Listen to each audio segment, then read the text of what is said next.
सख्त हृदय वाली पुष्पा 92 वर्षीय अपनी सास विमला पर बहुत जुल्म करती थी। ससुर के गुजर जाने के बाद से पुष्पा ने अपनी सास विमला का जानवरों से भी बदतर हाल कर दिया था। वो उसकी गिनती घर के नौकरों में करती, उसे अलग थाली में खाना देती, रहने के लिए अलग छोटा सा कमरा।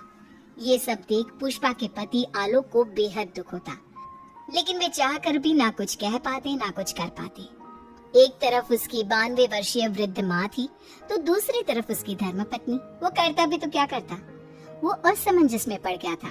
तभी एक दिन पुष्पा अपने पति आलोक से कहती है, सुनो जी, मैं सोच रही थी क्यों ना अपने बेटे राहुल की भी शादी करा दे।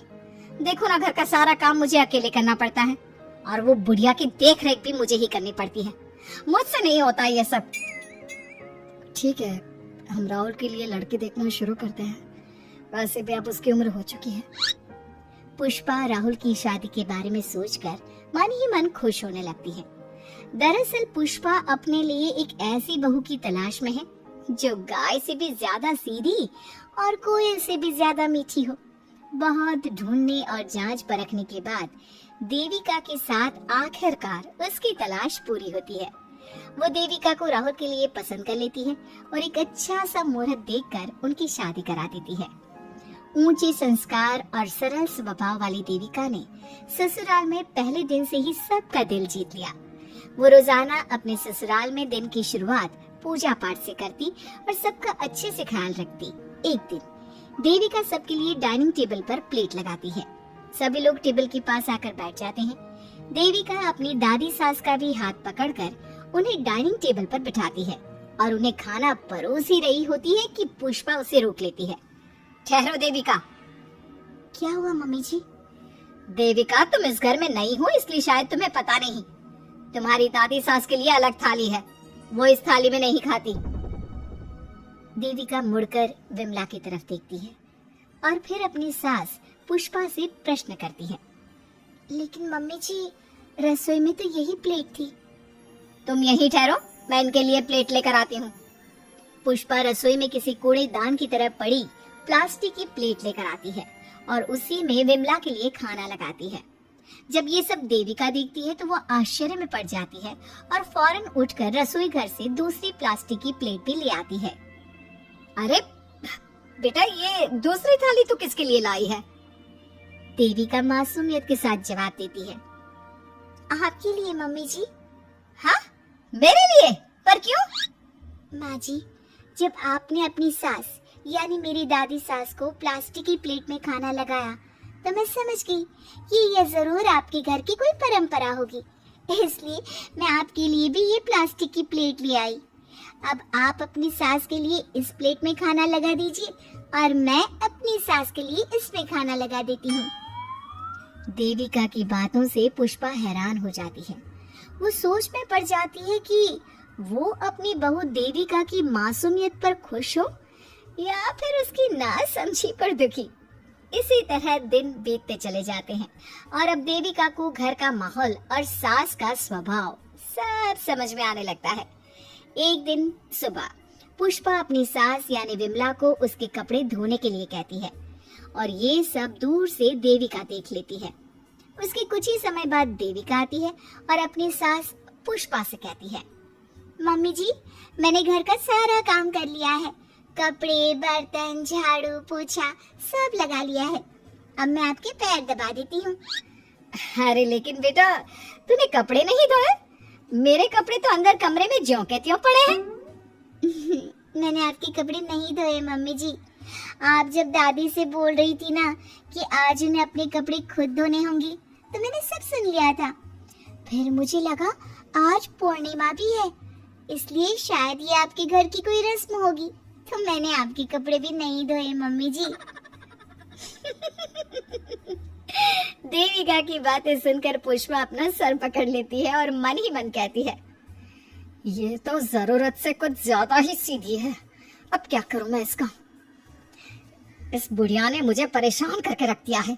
एक तरफ वो जरूरत से ज्यादा सीधी मेरी बहू, जो मेरी हर हरकत को इस घर का रिवाज समझ लेती है, और दूसरी तरफ ये बुढ़िया जो रोज अपना बिस्तर गंदा कर देती है। आए बुढ़िया, अब कौन करेगा बाहर से नौकर बुलाने पड़ेंगे क्या? चल जल्दी से अपना बिस्तर साफ कर, गंद मचा कर रखा है। बहू, तू ऐसा क्यों कहती है? मैंने तेरा क्या बिगाड़ा है? मैंने तो कभी तुझसे ऊंची आवाज में बात तक नहीं की, फिर तू मुझसे इतनी नफरत क्यों करती है? तभी वहां आलोक, देविका और उसका पति आ जाता है। क्या हुआ पुष्पा, तुम माँ पर ऐसे क्यों चिल्ला रही हो? अरे देखो ना अपनी माँ को, इस बुढ़िया ने अपने बिस्तर का क्या हाल कर रखा है। कितनी बदबू आ रही है इस बिस्तर से, किसी काम की नहीं ये बुढ़िया।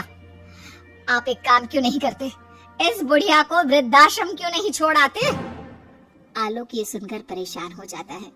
वो मन ही मन अपनी माँ से अपनी गलतियों की माफी तो मांगता है, लेकिन जुबान से कुछ नहीं बोलता।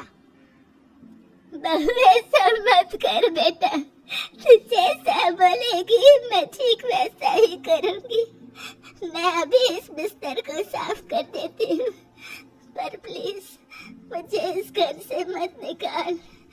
ये घर मेरे पति की आखिरी निशानी है। मैं अपनी अंतिम सांस तक इसी घर में रहना चाहती हूँ।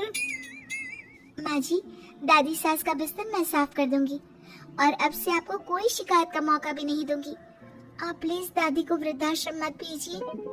हाँ माँ, दादी को रहने दीजिए ना यहीं पर, उनके बिना ये घर बिल्कुल अच्छा नहीं लगेगा। देखो बेटा, इनका जाना जरूरी है, अब इनकी उम्र हो चुकी है, इसलिए अब इन्हें अपनी बाकी की जिंदगी वहीं बितानी पड़ेगी। इतने में देविका वहाँ से चली जाती है और कुछ ही मिनट बाद एक बड़ा सा बैग लेकर वहाँ पहुँच जाती है। देविका के हाथ में बैग देखकर सब अचंभे में पड़ जाते हैं। अरे देविका, तुम ये बैग कहाँ से लाई? तुम कहीं जा रही हो क्या? माँ जी ने अभी तो बोला थोड़ी देर पहले कि अब उनकी सास बूढ़ी हो चुकी है और उनकी असली जगह वृद्धाश्रम में ही है, तो मैं ये दूसरा बैग उनके लिए भी ले आई। वो क्या है ना, उम्र तो अब मम्मी जी की भी हो चुकी है, कल तो जाना ही है, इससे अच्छा अभी चली जाएंगी तो दादी सास को भी एक सहारा मिल जाएगा। क्या? क्यों बहू, तो मुझे वृद्धाश्रम भेजेगी हैं? अपनी सास को?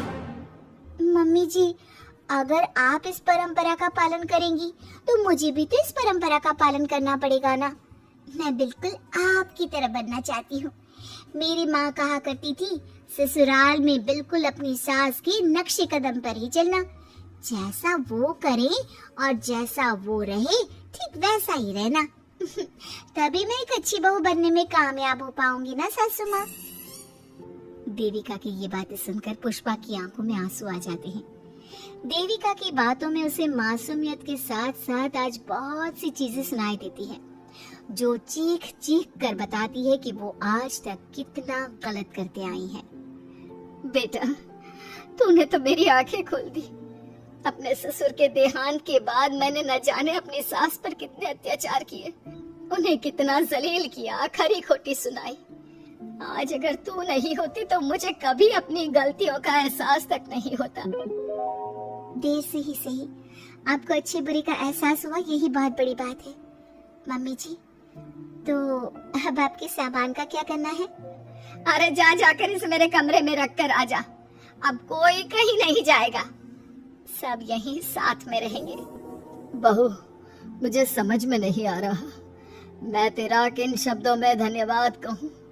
जो चीज तूने 2 दिन में पुष्पा को समझा दी, वो मैं बरसों से कहने की हिम्मत तक ना कर सका। पापा जी, जरूरी नहीं कि हर बात कहकर भी बताई जाए, कभी कभी अपनी गलतियों का एहसास कराना भी जरूरी होता है। और मैंने भी मम्मी जी के साथ ठीक वैसा ही किया, उन्हें उनकी गलतियों का एहसास कराया और देखिए आज सब ठीक हो गया। सच में देविका, तुमने आज हम सबको बहुत बड़ी सीख दी है। अब पुष्पा सुधर जाती है और घर की पूरी जिम्मेदारी। हाय दोस्तों, अगर आपको वीडियो अच्छा लगा होगा, मेरे को पता है, तो लाइक और कमेंट और शेयर भी करो और बेल आइकन को प्रेस करो ताकि आगे की वीडियो आप देख सको। और ऐसी नई वीडियो के लिए चैनल को सब्सक्राइब करो। सपोर्ट करो।